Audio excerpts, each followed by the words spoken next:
how Antarctica's 100 underground volcanoes could spark rapid flooding of the globe. We know there are mantle plumes under Antarctica, at least 100 volcanoes, 100 underground and also above ground. Any inkling of volcanic activity among Antarctica's vast network of volcanoes could lead to a rise, of course, in global sea levels because the ice above them would be melting.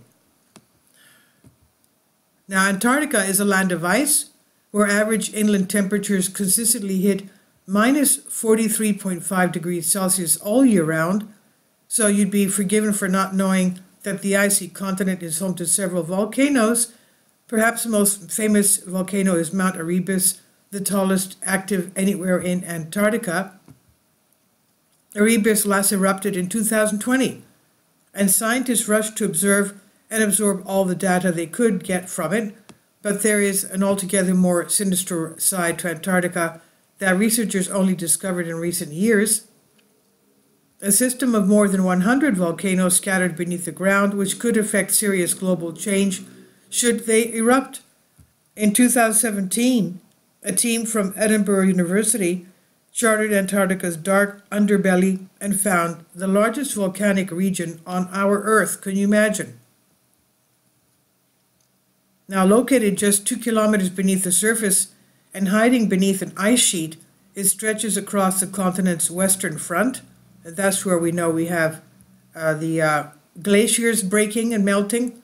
The research involved suggests a region was even bigger than East Africa's volcanic ridge, rated as once having the world's densest concentration of volcanoes. John Smelly, professor of volcanology, University of Leicester, proposed that the slightest movement from these volcanoes could create significant amounts of meltwater. That's because this water would trickle into the sea via streams and slowly but surely raise global levels. The volcanoes would melt huge caverns in the base of the ice and create enormous quantities of meltwater, he wrote in a piece for The Conversation. Because the West Antarctic ice sheet is wet rather than frozen to its bed, imagine an ice cube on a kitchen worktop countertop. The meltwater would act as a lubricant and could cause the overlying ice to slip and move more rapidly. I guess, I was dreaming about eating fried chicken drumsticks. That's why the chicken came in. I'm sorry. Now, these volcanoes, he said, can also stabilize the ice, however, as they give it something to grip onto.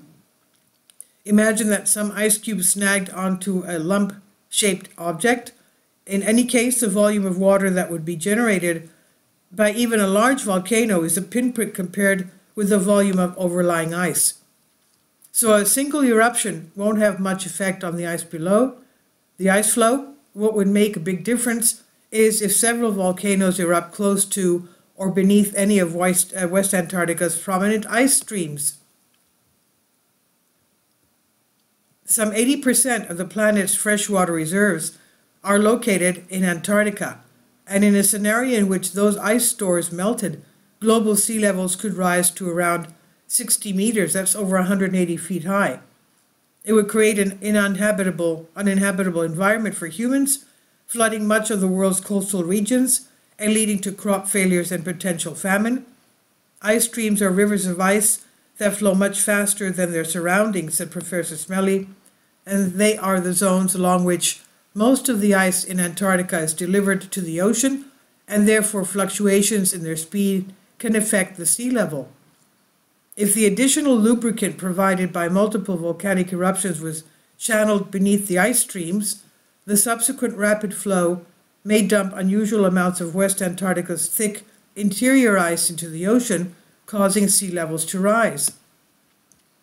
Under-ice volcanoes are probably what triggered the rapid flow of ancient ice streams into the vast Ross Ice Shelf, Antarctica's largest ice shelf, he said. Researchers believe something similar may have happened around 2,000 years ago after a small eruption in the Hudson Mountains. They lie beneath Antarctica's western ice sheet, which if erupted today could cause a nearby Pine Island glacier to speed up its melt rate. Professor Smelly added, most dramatically of all, the large series of eruptions could destabilize many more subglacial volcanoes. And as volcanoes cool and crystallize, their magma chambers become pressurized, and all that prevents the volcano gases from escaping violently is an eruption is the weight of the overlying rock, or in this case, several kilometers of ice. And as that ice becomes much thinner, the pressure reduces. The reduction may trigger eruptions. More eruptions and ice melting would mean even more meltwater being channeled under the ice streams. For now, Antarctica seems fairly quiet on the volcanic front, as most of its volcanoes are either dormant or have not erupted for the last 10,000 years, but this does not stop scientists from keeping a close eye on them. And this is on Express UK by Joel Day. Please leave your comments, and thank you for your support. Support my Patreon account. The daily posts are 5 videos daily, and they are totally different from what I have on my YouTube channel. Thank you so much for your support, and that you find all my content so interesting. You'll find the Patreon account details in the description box below.